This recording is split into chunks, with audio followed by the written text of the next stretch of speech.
सत साहिब सतगुरुदेव की जय। बंदी छोड़ कबीर साहिब जी की जय। बंदी छोड़ गरीबदास जी महाराज जी की जय। स्वामी राम देवानंद जी गुरु महाराज जी की जय हो।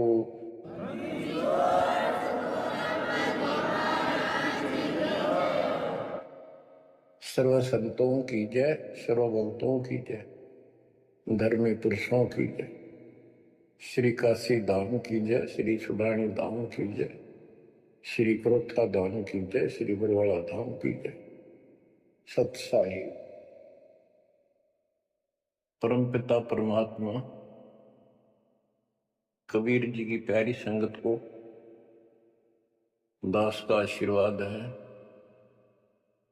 परमात्मा आपकी लगन अटल लगावे। इस गंदे लोक का दुख आपको याद रहे। अपने घर जाने की तड़प आप में विशेष बढ़े। एक बात तो आपको याद बार बार दिलाता है दास, और आप भी महसूस करते हो, आपको पता है कि यहां ना रहेंगे ना कोई रहा है, तो फिर बीच का जो समय अपना है, मानव जीवन जो मिला है, ये भक्ति के लिए, मोक्ष के लिए, शुभ कर्म करने के लिए प्राप्त होता है। ये कितना समय है आपके पास? 10-12 साल तक तो अबोध बच्चा होता है, 15 तक, 16 तक।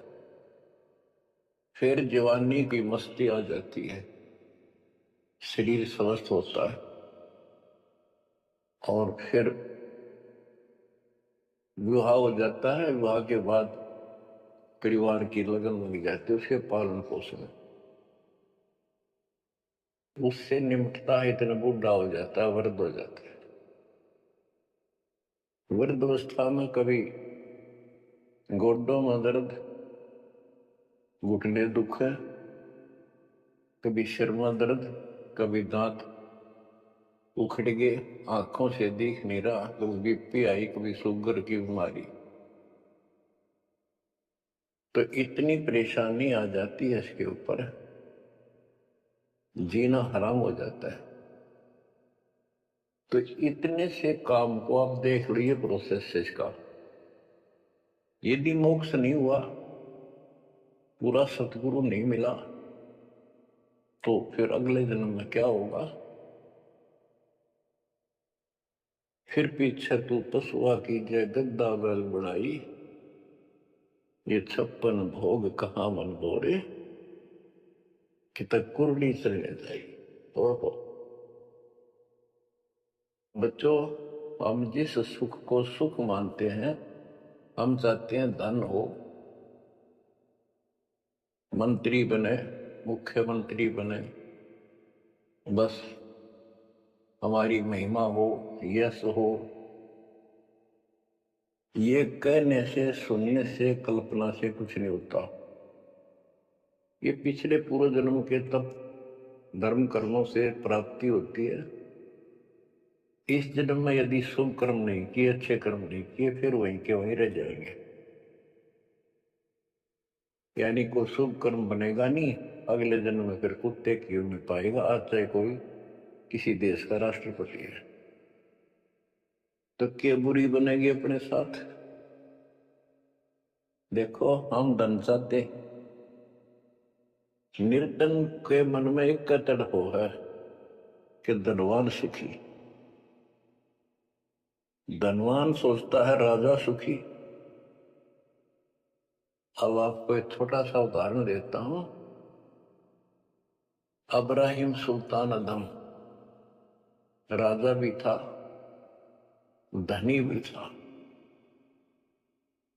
खूब पैसा था, 18 लाख घोड़े, तुरा, अनगिन खजाना, और बकवाद करने में कसर नहीं छोड़ रखी थी। 16,000 विवाह करा रखे थे। तो भक्त आत्माओं,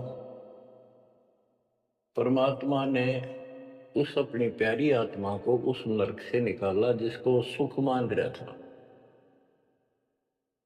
ओए ये विचार करो, ये है वो तत्व ज्ञान जो सार निकाल कर दे दे आपको। कोई तो कहता है मैं एमएलए बन जाऊं, आशीर्वाद दियो, हम उसको भगत ही नहीं मानते, उसको कहते तू जा राजनीति कर ले, फिर देख लिए जब तेरे ग्रेजुएटी हो गया तब आ जाएगी। तो हमारा नियम हमारे भगवान का बताया है, जितने भी नियम आपको दिए। तो बच्चों, आपको खूब कथा सुना रखी है, सत्संग अनेकों सुना रखे हैं। इब्राहिम सुल्तान कौन था? ये सम्मन था जिसने अपना बेटा काट दिया था अपने गुरुदेव की इज्जत और आबरू के लिए, उनको भोजन कराने के लिए।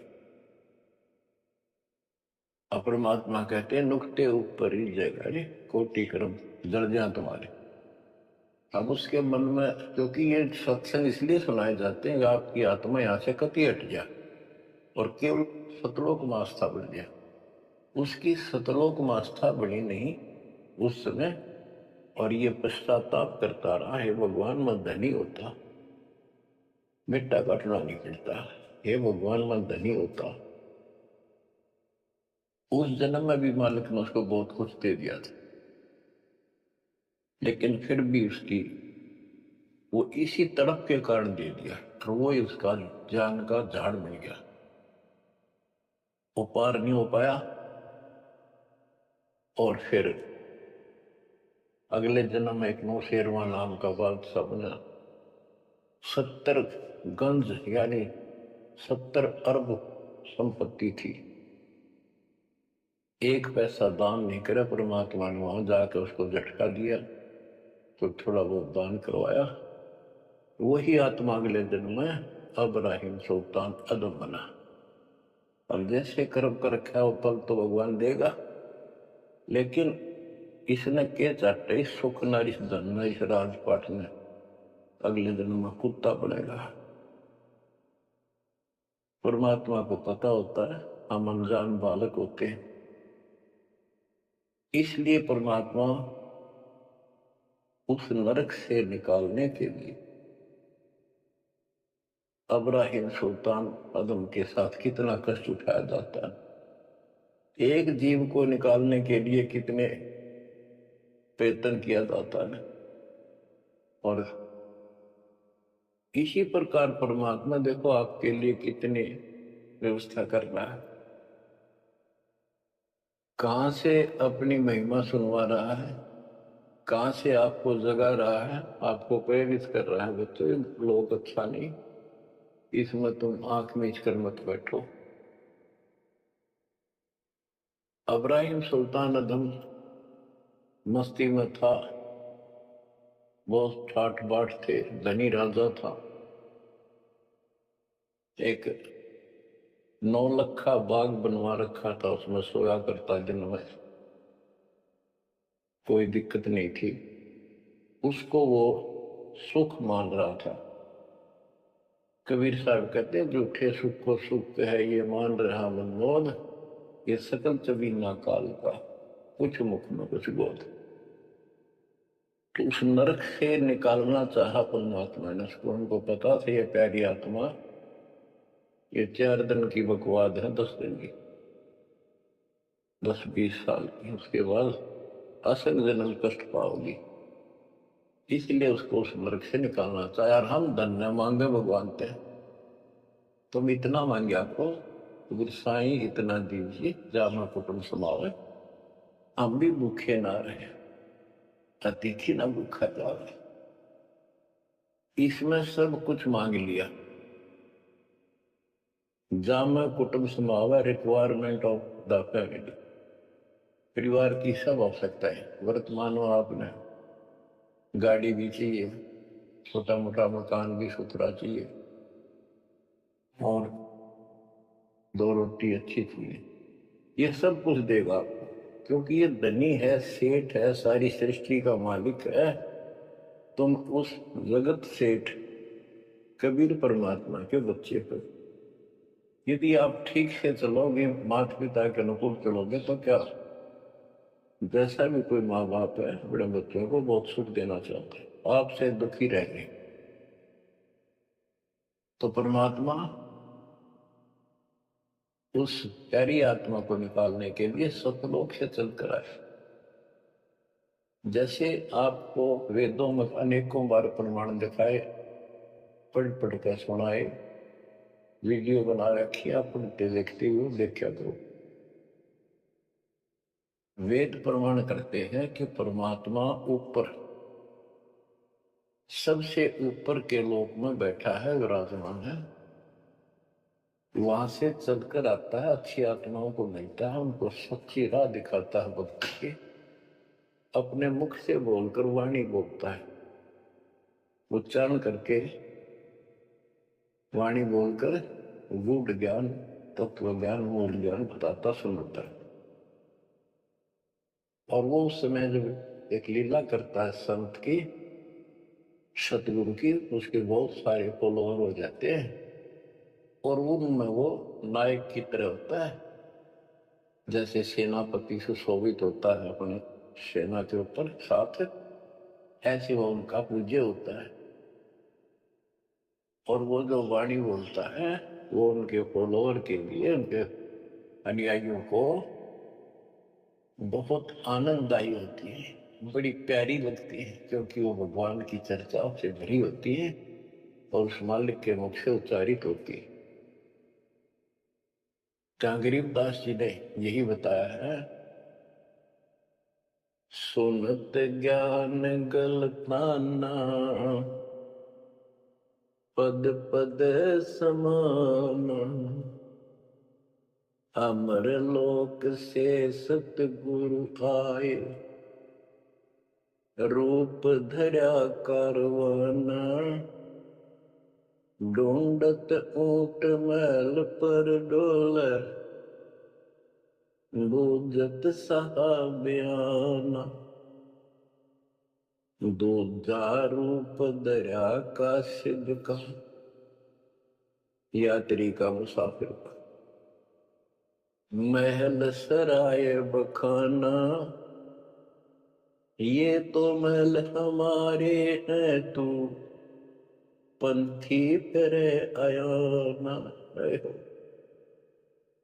तीजा रूप खवास का दारा, फूलों से जब छाना, तीन कोरड़े तन पर खाए, मारत चोट हैवान, कह खवास सुनो अब राहिम, कैसा खिलवत खाना, एक घड़ी से जा पर पोटे, तन का चाम उड़ाना,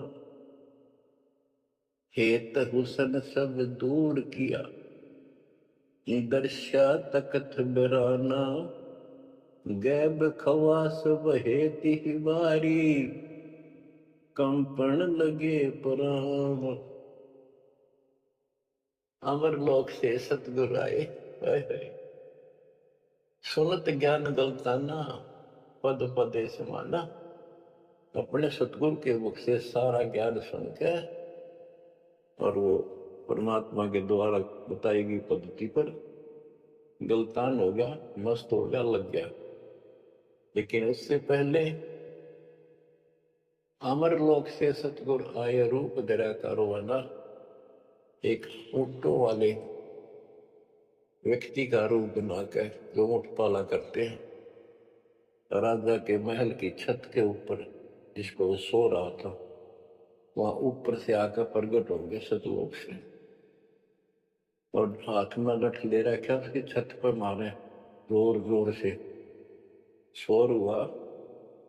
अब्राहिम सुल्तान नींद से उठा, उसने कहा ये कौन बकवास कर रहा, पकड़ के लाओ। सिपाही गए, पकड़ ले, पूछा कौन है तू?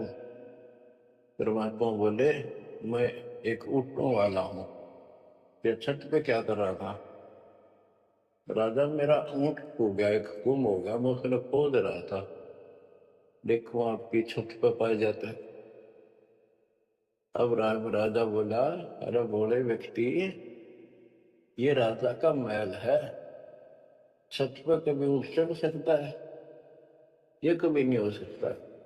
अच्छा बावला, तो उससे पहले राजा ने कई महात्माओं को पकड़ पकड़ के जेल में डाल रखा था कि मुझे भगवान बताओ दिखाओ।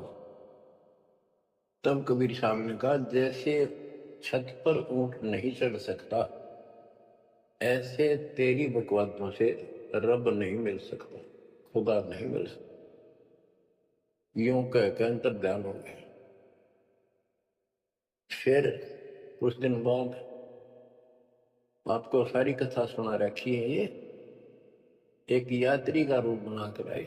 यात्री, मुसाफिर पैदल चला करते थे। रात हो जाती, किसी शहर में, सराय में, धर्मशाला में रुका करते थे। तो वहां राजा के महल में पहुंच गए। साथ में अपने कपड़े लत्ते ले रखे, जैसे उसमें यात्री चला करते थे। राजा बाहर बैठा था, सैनिक साहब थे। वहां जाकर बोला, अरे धर्मशाला वाले, सराय वाले, राजा की तरफ हाथ करके, मैंने रात काटनी है, मैं यात्री हूँ, मुसाफिर हूँ, और एक कमरा बता, उसका किराया बता दे। राजा बोला, अच्छे बोले आदमी, ये बोले मुसाफिर, तेरे को पता है ये तू कहाँ खड़ा है? कि नहीं जी, मैं राजा हूं और ये मेरा महल है, ये सराय नहीं है। परमात्मा बोले, आपसे पहले कौन था इसमें, तेरे से पहले बता। क्यों? मेरे दादे परदादे थे, वो कहाँ गए? वो अल्लाह खुदा को प्यारे। और बच्चों, कितने दिन रहेगा तो इसमें? इसलिए मैंने सराय बताई, आंख खोल ले। यूं का अंतर ध्यान हो गए, मूर्छित होगा अब्राहिम। वो डर गया यू के रिश्ता, और उस दिन भी ऐसे हो गया था। उस दिन के बाद फिर अपने 9 लाख के बाग में जैसे प्रतिदिन विश्राम किया करता था, वहां गया। परमात्मा ने उसने, देखो बच्चों, आपके लिए कितने भटक रहे। एक बंदी का रूप बनाया, स्त्री का, वैसी वेशभूषा बनाकर, और उसका बिस्तर लगाया।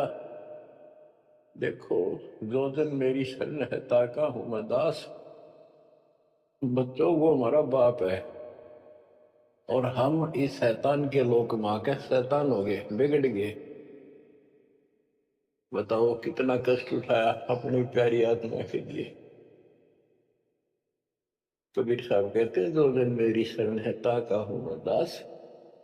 ये दास वहां गुलाम बने, एक बंदी का रूप बनाया नौकरानी का, अपनी प्यारी आत्मा को इस काल के, इस षड्यंत्र से निकालने के लिए। जिसको तुम राजपाट और सुख मानते हो, तुम्हारा दुश्मन है। आपको क्या कहते हैं? दूजा रूप दरा का सिद्ध का, महल सराय बखाना। गिरदास जी बताते हैं, कबीर साहब ने दूसरा रूप एक मुसाफिर यात्री का बनाया,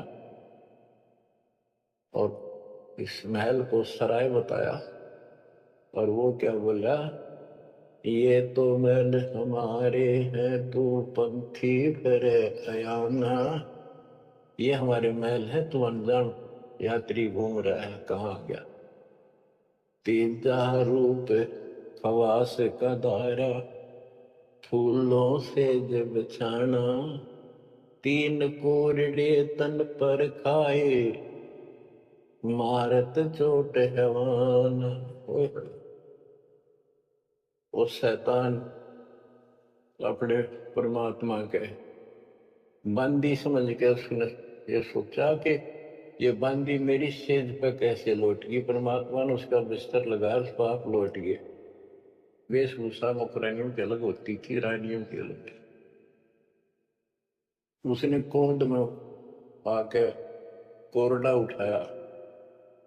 एक कोरडा इतना भयंकर दर्द करता है, घोड़े को भी उसी में आ जाती थी। घोड़ों के लिए होता था और उधर से दंड देने के लिए भी वही रखा जाता था। फटाफट फटाफट 3 कोरडे मारे, गुस्से में अपने मालिक के पर गए। 3 कोरडे तन पर खाए, मारत चोट हवाना। कह खवास सुनो अबराहिम, कैसा खिलवत खाना। एक घड़ी सिजा पर पोडे, तन का चाव उड़ाना। 3 जगह नहरे नहरे निशान हो गए, खाल उतर गई। और हंसे भगवान, खूब हंसे। राजा के पसीने आ गए कि ये कोड़ा लगे पर शहर और दस जा। उसका हाथ पकड़ा, वो परमात्मा हंस रहे थे पेट पकड़ते, जैसे हम खूब जोरता है सागर। उससे बात पूछने के लिए हाथ पकड़ा। तीनों बता, हंस कैसे रही? कि मैं इसलिए हंस रही हूं कि मैं तो स्त्री गंदी सेज पर एक घड़ी सोई थी, मेरे 3 कोरडे लागे, मेरी खाल उतर गई और बच्चों 13 के हो जाए, दिन रात सोए। और जो सोवत जो सो रहा था उनका के हाल बुझाता। इतना कहते अंतर ध्यान हो गया। अब बच्चों, आपको पता है पूरी कथा। फिर जंगल में घूमने गया, शिकार करने गया, वहां 3 कुत्ते लिए, बहुत से खाड़े करके उस नरक से निकाला अपनी प्यारी आत्मा को। ओए ओए ओए। फिर कहते हैं उसने जब ज्ञान समझ में आ गया कि तो तीन नरक दिखने लग गया वो राजपाट। गैब खवा से बहे ही वारी, कंपन लगे पराना। उतरी तेरी ले फकीरी, पैरा तो साखाना। मुलमुल खासा दूर बगाया, ताखी पर अमान। कहते हो सुंदर कपड़े, राजशाही कपड़े उतार के और अपना सामान एक कंबल लपेट लिया। 16 सेंस सोहेली छोटी, 18 लाख तुराना। सतगुर शब्द ले फकीरी, अब्राहिम सुल्तान। 16,000 औरतें, एक से एक सुंदर, 18 लाख घोड़े। और सतगुरु के शब्द से उनके विचार सुनकर राज त्याग कर फकीरी संन्यास लिया, घर से निकल गए। कितना धन था वो बताया, थोड़ा सा वर्णन है। हीरे मोती मुक्ता छोड़े, अरबों दरब खजाना। 70 खान 72 उम्रे, तुझे अमीर जवान। मेवा मान बड़ाई छड़ी, अमृत भोजन खाना। नंगे पैरों बहे पिया दे, बरकत छाड़े निशान। घोड़े जोड़े सब ही छोड़ चले, अनंत फौज तिलखाना। सार शब्द दिल अंदर वेद्या, अविगत अमल दीवान। चढ़त गई इंद्र की नाई, सूरज अर्थ चपाना। सेना संग रंग दल बादल, गर्द जात असमान। होए होए। कहते इतने ठाठ थे इसके, जब हाथी के ऊपर चढ़ के आगे पाछे सेना चला करती थी, दूसरे जाता था शहर में, इंद्र की तरह ठाठ बांटते न, उसकी सेना चलती थी, धूल इतनी उठती थी आकाश में, तूफान सा आ जाता था, गुमार चढ़ जाता था, इतने ठाठ थे उसके। सूरज भी दिखना बंद हो जाता था उस धूल से। ये राजाओं की महिमा मानी जाती थी। जब ये परमात्मा के शरणों में आगे नाम लिया, शरण आने के बाद फिर परमात्मा ने कहा अब सबको समझाओ, आप मुसलमान भाई बच्चों को लाइन पर लगाओ। गुरु जी रूप में परमात्मा थे, क्योंकि ये 3 रूप में लीला करते हैं। एक बालक रूप में, एक ऐसे कहीं साधु संत रूप में, कहीं डेरा बना कर लग जाया करते थे, वहां के आत्माओं को निकाल देते हैं। और कभी जैसे प्रगट हुए गरीबदास जी, आए फिर चले गए, ऐसे भी करते हैं। उस समय एक गांव में आश्रम बना के रहते थे, लीला करते थे। तो एक बार बताते हैं, इब्राहिम सुल्तान मक्का में चला गया। उनका हज का समय था और मक्का की तरफ पैर करके सो गया। मुसलमान भाई कहने लगे तो अनादर ना करवाई कि पैरों इधर कर ले। तो बोला भाई करते हो, मेरे पैर जिधर खुदा नहीं है। तो चारों तरफ घुमा दिया, चारों तरफ मक्का गेल घूमा, ऊपर ने कर दिया पैर, ऊपर ने मक्का, नीचे नहीं रहा। 10 दिशा को मक्का फेरा, चरणों बांधे कुराना, दास गरीब कबीर पुरस को, अमर किए सुल्तान। हम क्या बताते हैं कि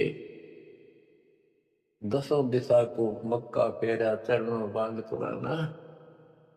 वो समझा करते थे इस कुरान के अंदर कंप्लीट ज्ञान नहीं है। पुस्तक अच्छी है, पाक पुस्तक है, लेकिन इसमें संपूर्ण ज्ञान नहीं है। और जो गुरु बनाओ, सतगुरु से नाम लो, उसके पास संपूर्ण ज्ञान होता है, कुरान का भी, पुराण का भी, वेद का भी। लोग अपने जो रूढ़िवादी हो चुके होते हैं वो कम ही सुनते हैं, क्योंकि उसमें शास्त्रों का ज्ञान किसी को नहीं था। फिर भी प्रयत्न जारी रखा, कुछ लोग समझ में भी आया जिनको चाह थी भगवान।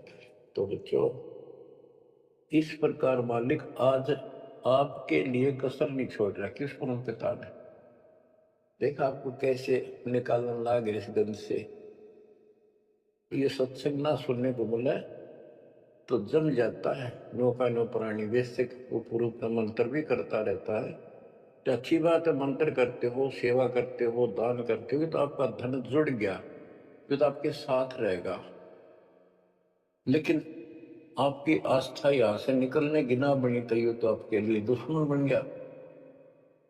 आपका जन्म होगा, फिर ठाठ हो जाएंगे, इंद्र बनोगे, कभी ब्रह्मा विष्णु महेश की पदवी पाओगे, बताओ, देवता बनोगे, फिर पृथ्वी पर राजा बनोगे, और फिर ऐसे घसियारे होगे जो आज हो रहे हो। जब जाकर कल ठिकाना होगी, इतना बुद्धि भ्रष्ट रहेगी। तो इन बातों को आपने ठीक से समझना होगा। फिर क्या बताते हैं, सुल्तान आदम ने आगे जाके बताया, समझाने लगा। जो मान नहीं रहे थे उनको छोटे मोटे घर में सुखता हुए सब कुछ दिखाई दे रहे थे। तब एक व्यक्ति को समझाया, घर में कुछ नहीं था, 2 पति पत्नी थे, एक गाय बांध रखी थी। और उसको समझाने लगे, आजा भक्ति कर लो, भगवान का राह पकड़ लो। मैं राजा इब्राहिम सुल्तान था, मैं छोड़ कर आ गया सारा भगवान के लिए। ये 2 दिन का है, फिर पशु बनोगे, पक्षी बनोगे, 2 जग की आग में जलोगे। वो बोले तो अपना काम कर, आया है सुबह सुबह शिक्षा देने। या तो तू इब्राहिम सुल्तान नहीं, झूठ बोलता है। इब्राहिम सुल्तान आदम है, तेरे जैसा मूर्ख नहीं कि तेने ठाठ को छोड़कर धक्के खाता फिरे। अब बच्चों, उनकी बुद्धि के अनुसार बालक थे, वो तो अपने हिसाब से सही कह रहे थे। लेकिन जिसके गिला भगवान था और जिसने सब कुछ नरक दिखाई देता, और वो कैसे माना उनकी बात। गरीबदास जी ने बताया कि ये बोला इब्राहिम, रांडी औरत, ढांडी एक गाय कि रंडी ढंडी ना तजे ये नरक ये काग, ये बलक बुखारा छोड़ दिया ठीक हुए पिछली लाग। ये पिछली लाग पिछले संस्कार थे कोई, आज मैं सब कुछ पड़ गया। बच्चों आपकी भी अब पिछली लाग है ना। कौन उठे सुबह सुबह नींद छोड़ के, काल तो सुआ हुआ है हर पे बिरान माटी करा कर कुत्ता बना के गली में सुआ होगा, वहां भी उठना जी ना करे। कुत्ते देखे आपने वैसे नशा होते हैं। कति निकट से आ लेगी ना गाड़ी, जब थोड़ा सा उठ के न टलेगा जब सर पर बाज ले ना, तुमने सोचा विश्राम कर रहा हूं। तो पहले महलों में था, वह आदत आज भी है, तो ये सुधरना और समझना पड़ेगा।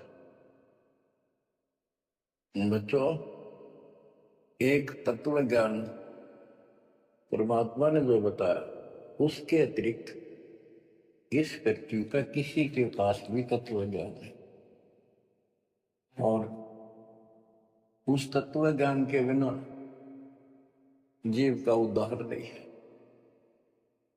तो तत्व ज्ञान आज दास के पास है या परमात्मा के पास था, मेरे गुरुदेव के पास था। मेरे गुरुदेव ने कहीं नहीं बताया किसी को दास के अतिरिक्त। और कबीर परमात्मा ने अपने बच्चे गरीबदास को विशेष रूप से बताया, धर्मदास को बताया, लेकिन उस समय ये गुप्त ही रखना था, अब जाके इसको खोलना था। एक छोटी सी वाणी सुनाते हैं कुछ उस परम पिता की महिमा की। अथ सुख सागर बोध से अविगत महल की सुन बात, एका एक संग न साथ, जासे हुआ सकल जहान, ओंकार पंच विमान। कि अब तुम्हें अविगत महल सतलोक की बात सुनाता हूं, और यहाँ जो गलत साधना करते हैं वो भी बताता हूं। पहले परमात्मा अकेला था, एक का एक संग में साथ, जैसे हुआ सकल जिहान, ओंकार पंच विमान। उससे ही सबकी उत्पत्ति हुई। वो कौन है वो आपको बता रखे। ब्रह्मा विष्णु शंकर आदि अविगत, ध्यान सोम समाध, कृत्रिम ख्याल बची कीन, पांचों तत्व है गुण तीन। कूर्म कच्छ मच्छा कीन, धौल शेष शोभा दीन, धरणी गगन पानी पवन, चंद्र सूर 14 वन। 84 लाख कृत्रिम जीव, कबीर आप समरथ पीव। सतगुरु किया कृत्रिम ख्याल, बाजी गैत गै विचार। ना दुर्गंध की है दे, जाना धर्म सक्रम संदेह। 5-25 तीनों माही, आवा गौवन हंसा जाए। माया मूल का वासा, जोरा काल रहे हंस गिरासा। हंसा कौन विधि छूटे, कि जोरा काल तिसे लूटे। अब जैसे गुरुदास जी कहते हैं, जीवन के ऊपर छुटवा है ये काल और ये मौत, इसको लूट रहे हैं। जैसे धन जोड़ लिया आपने, खूब बढ़िया भक्ति कर रहे हो, शास्त्रों वाली भक्ति आप कर रहे हो, मर्यादित हो, इतना धन इकट्ठा हो जाएगा पूछो मत। लेकिन फिर आपको ऐसे यही रख लेगा, आपको फिर यही रख लेगा मूर्ख बना के। हंसा कौन विधि छूटे, के जोरा काल तिसे लूटे। फिर क्या बताते हैं, सतगुरु मिलने संत सुजान, तो या मिटे आवाजान। सतगुरु मिले संत सुजान, तो यो मिटे आवाजान। कि जन्म मरण बार बार आना और फिर मृत्यु होकर जाना, फिर सतगुरु संत पूर्ण मिले तब ये मिटे। फिर बताते जो लोग साधना करते हैं नेमी नेम कर भूले, अदा मुख पींग कस झूले। पतंगनी लगावे पीठ, सोता ज्ञान सकल बसीठ। जो नेमी कर्मकांड करते हैं, कोई पींग सी गाल के उसके ऊपर सारा लेकर तपस्या करते हैं, कोई 5 धुनिया लगाकर तपस्या करते हैं, कोई मुंडित है कति सब बाल बूल कटाकर सर पर उस तरह करवा कर साधु संत बना कर है, कोई बड़े बड़े केस रखे बाल रखे। मुंडित जट्टा जुटन देख, डूब्या सकल बिना विवेक। कि ये सारे बिना विवेक के, बिना विचार के, ठीक से तत्व ज्ञान न मिलने से सारे अपना जन्म बर्बाद कर रहे हैं।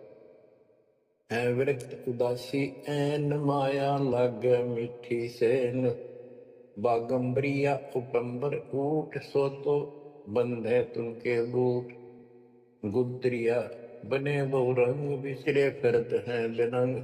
पुस्तक कति नंगे फिरे, और कुछ साधु संत बनकर सुंदर कपड़े लाल गाड़ के चला।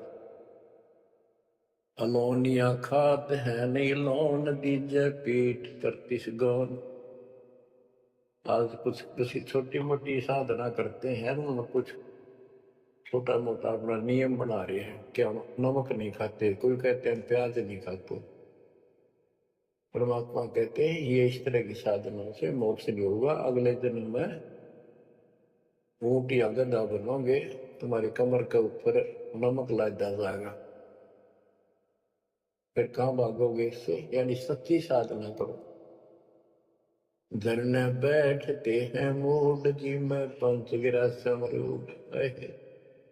कुछ क्या करते हैं, एक गड्ढे में सुराख करवा के, एक तपाई सी पर रखवा के, ऊपर स्टैंड बनवा कर 3-4 फुट का, उसके नीचे बैठ जाते हैं सर्दियों में। अब देखो जो बेचारे डोले ढोरे हैं कि कबीर साहब कहते हैं, 4 युग में संत पुकारे, पूक आम हेल रे।